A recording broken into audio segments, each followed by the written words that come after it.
अफगानिस्तान या अफगान गवर्नमेंट जो है, जो इस मुआहदे पे उसने साइन किए हैं, ये पाकिस्तान के लिए बहुत बड़ी फतह है। हमने कभी भी इस बॉर्डर की कंट्रोवर्सी में पड़ने की कोशिश भी नहीं की। अगर इस तरह बॉर्डर चेंज करने पे आ जाएं तो दुनिया में कौन सा मुल्क है जो बरकरार रह पाएगा। तो ये क्लेम कर लेना कि बॉर्डर वो था, अगर ये क्लेम मान दिया तो फिर तो अखंड भारत को ही मान लें आप उस क्लेम को। 1888 से लेकर 1895 के दरमियान 5 बॉर्डर के ऊपर बॉर्डर के एग्रीमेंट हुए हैं। तो क्या इस एग्रीमेंट को भी आप नहीं मानते? कभी आपने इतराज उठाए आज तक? उन पे अब कोई प्रोटेस्ट नहीं है। प्रोटेस्ट है तो वो सिर्फ ड्यूरल लाइन पे है।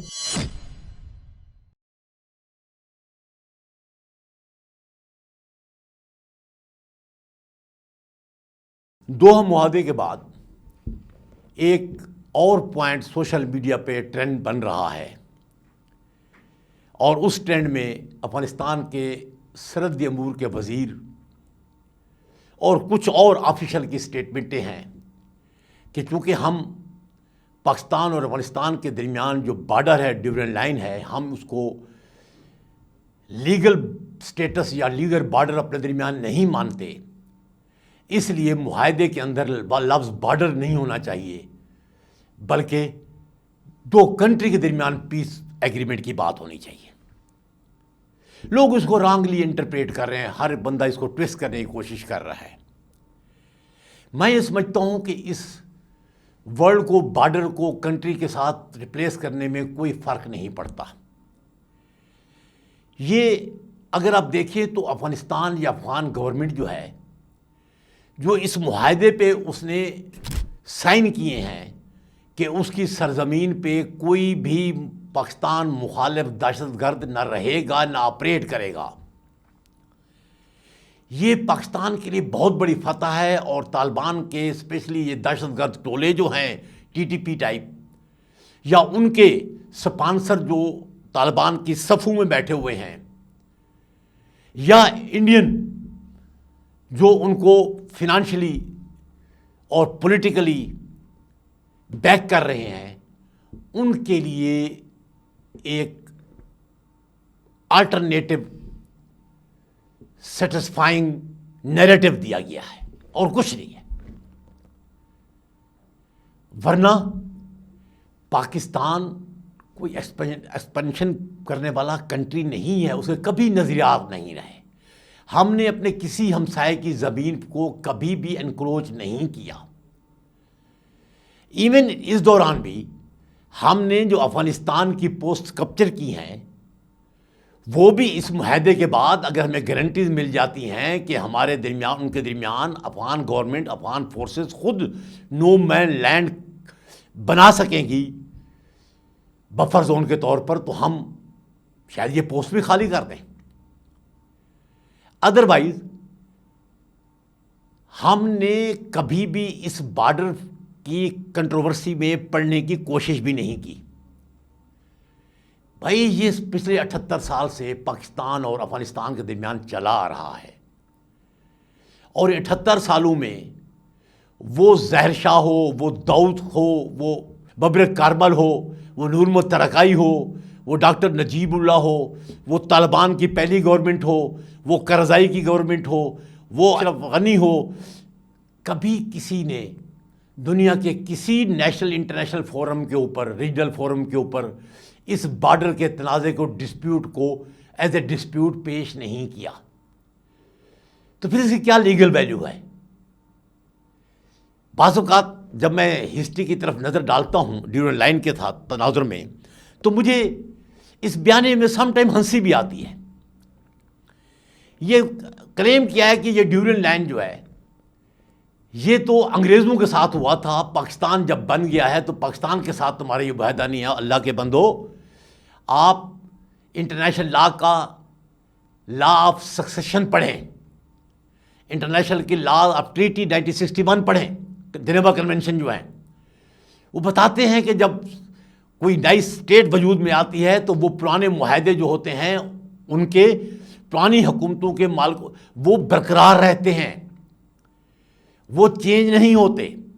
अगर इस तरह बॉर्डर चेंज करने पे आ जाएं तो दुनिया में कौन सा मुल्क है जो बरकरार रह पाएगा।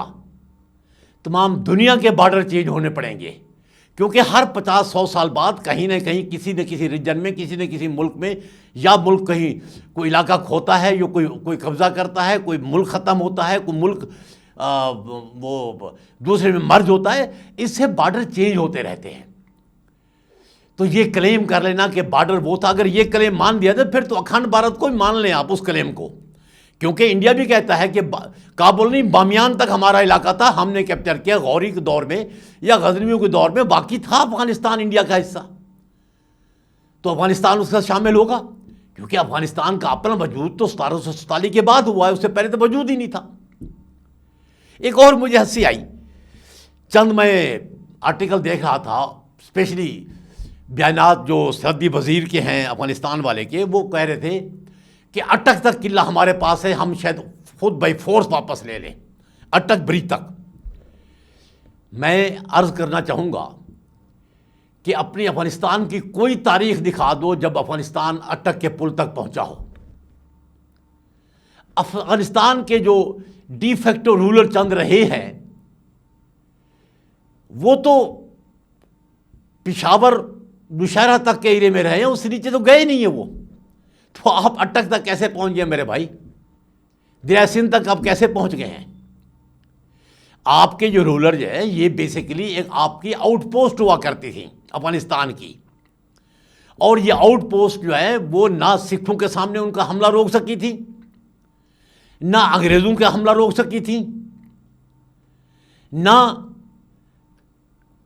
उसके बाद अमेरिकियों को रोक सकी। सो ये तो पोस्ट आपकी आउट पोस्ट नहीं है, कभी आपका इलाका रहा ही नहीं है। और फिर जब आपने एग्रीमेंट किया, ये कहते हैं कि अंग्रेज़ों से एग्रीमेंट हुआ था। भाई जो अंग्रेज़ों से एग्रीमेंट हुआ था, इसी दौरान 1888 से लेकर 1895 के दरमियान 5 बॉर्डर के ऊपर बॉर्डर के एग्रीमेंट हुए हैं, और 5 अंग्रेज़ों ने करवाए हैं। मसलन 1890-1893 के दरमियान जो आज सेंट्रल एशियन स्टेट हैं, ये तुर्कमेनिस्तान, उज़्बेकिस्तान और ताजिकिस्तान, इनके बॉर्डर उस वक्त ज़ार रूस के अंडर थे। ये बॉर्डर अंग्रेज़ों ने किंग अब्दुर्रहमान और ज़ार रूस के दरमियान बॉर्डर की एग्रीमेंट करवाया था। तो क्या इस एग्रीमेंट को भी आप नहीं मानते? कभी आपने इतराज़ उठाया आज तक? ज़ार रूस तो ख़त्म हो गया कब का, तो आप इसको भी ऑब्जेक्ट कर दें। फिर जो आपका हेल्मंद प्रोविंस और दूसरा सदर्न बलूचिस्तान है, ईरान और अफगानिस्तान के साथ ये बॉर्डर का जो एग्रीमेंट था, जो अंग्रेज़ों ने खान अफकलात के साथ कराया था, वो 1870 में कराया था, जो चलते चलते 1893 में जाके साइन हुआ आफ्टर ड्यूरल लाइन। ये आप मानते नहीं मानते? फिर ये जो वाखान कॉरिडोर है, ये तो इलाका चाइना का था या इंडिया का था? ये इंडिया ने बफर जोन क्रिएट करने के लिए रशिया और अपने दरमियान ये टुकड़ा आपको दे दिया, बदख्शान के साथ उन्होंने के साथ अटैच कर दिया। ये 1895 में हुआ था। क्या आपको इस पर भी इतराज़ है? बड़ी हैरानगी है। बाकी सारे एग्रीमेंट आप मान रहे हैं, उन पे आपको कोई प्रोटेस्ट नहीं है। प्रोटेस्ट है तो वो सिर्फ ड्यूरल लाइन पे है, हालांकि ये भी अंग्रेज़ों ने कराया, बाकी भी अंग्रेज़ों ने कराया था। इंटरेस्टिंगली बाकी भी सारे किंग अब्दुर्रहमान के दौर में हुए हैं, ये भी किंग अब्दुर्रहमान ने किया है। तो मैं इस व्लॉग के ज़रिए से अपने पाकिस्तानी भाइयों को ये मैसेज देना चाहता हूँ, और इंटरनेशनल कम्युनिटी को, ये एक वो फेक किस्म का स्मोक स्क्रीन है जो इंडिया के तामुन से हमेशा वो करता आया है। पहला जो पॉइंट रेज किया था 1947 में दाऊद ने, अफगानिस्तान ने, किंग नेहरू के कहने पे, वो यही था, कांग्रेस के कहने पे। और पख्तूनिस्तान भी कांग्रेस का जो वो आइडिया था, जो उन्होंने पख्तूनिस्तान, फ़कीर अफेपी और इनको सपोर्ट करने की कोशिश की थी, और यही आज तक जारी है। तो ये एक ऐसा पॉइंट है जो बोन ऑफ कंटेंशन क्रिएट करने की कोशिश की है। अदरवाइज इसकी ना कोई लीगली, ना हिस्टोरिकली, ना कल्चरली कोई वैल्यू नहीं है। अगर वैल्यू होती तो अफ़गानिस्तान और पाकिस्तान के लोग बग़ैर किसी पास के, बग़ैर किसी वीज़े के, बग़ैर किसी परमिट के बॉर्डर क्रॉस कर पाते। ये बार्बर वायर अफ़गानिस्तान हमें न लगाने देता। अफ़गानिस्तान की कोई ना कोई गवर्नमेंट तो इसको ऑफिशियली प्रोटेस्ट करती ड्यूरेंट लाइन का नाम लेकर। अगर किसी ने नहीं किया तो इसका मतलब ये हुआ ये एक वो सियासी बयानिया है जो वो दे रहे हैं। और यहाँ बताता चलूँ, जो पख्तून, क्योंकि ड्यूरेंट लाइन पख्तून इलाके को तकसीम कर रही है, जो पख्तून अफगानिस्तान में है उनसे 3 से 4 गुना ज़्यादा पख्तून पाकिस्तान में है। आज तक किसी पख्तून ने ड्यूरेंट लाइन को, पाकिस्तान के बसने वाले पख्तूनों ने ड्यूरेंट लाइन को इशू नहीं बनाया। इमरान खान, बादशाह खान ने नहीं कहा, किसी ने इसको नहीं कहा कि ये एक बॉर्डर है, इसको वापस अफगानिस्तान के हिस्सा तक होना चाहिए। चंद एक गिनती के चंद लोग होते हैं जो नेशनलिस्ट स्टैंडिंग क्रिएट करने की कोशिश करते हैं, पीटीएम जैसे या इस तरह के। अदरवाइज 90%, 98% ऑफ पख्तून जो है वो इस ड्यूरेंट लाइन को इंटरनेशनल बॉर्डर मानते हैं, जो पाकिस्तान में बसने वाले पख्तून हैं। ये जहन में रखें। Thank you.